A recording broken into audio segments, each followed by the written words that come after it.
দুর্নীতির অভিযোগ তুলে শওকত মোল্লা ঘনিষ্ঠ তৃণমূল নেতা শফি ওরফে শুভর বাড়ির সামনে বিক্ষোভ দেখালো বিজেপি কর্মী সমর্থকেরা।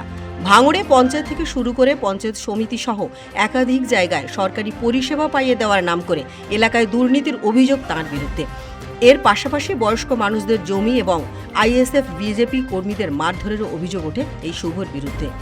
বিগত কয়েকদিন আগে বিধানসভায় দাঁড়িয়ে দিলীপ ঘোষ এই শফির কথাই তুলে ধরেছিলেন। তার বাড়িঘর ভাঙচুরের পাশাপাশি তার গাড়ি ভাঙচুর ও তার অনুগামীদের মারধরের কথা বলেছিলেন দিলীপ ঘোষ। মূলত এই ঘটনা আইএসএফ এর বিরুদ্ধে অভিযোগ তুলেছিলেন তিনি। এই ঘটনার পর এলাকায় যে বিজেপি নেতা কর্মীরা রয়েছেন তারা সরব হয়েছেন। দিলীপ ঘোষকে কেউ ভুল বুঝিয়েছেন বলে দাবি করেন বিজেপি নেতা অর্পণ দাস।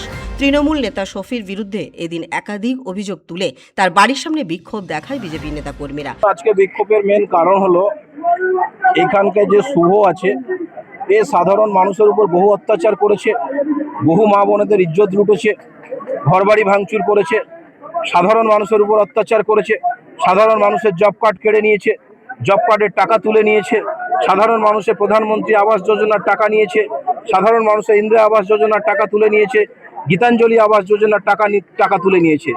যে সমস্ত মানুষ মারা গেছে তাদের নামেও টাকা উঠেছে এই শুভর নামে। শুধু এই শুভ এখানে থেমে থাকেনি, ইনি বৃদ্ধ মাকে তার বুকে বন্দুক ঠেকিয়ে আমবাগান লিখিয়ে নিয়েছে।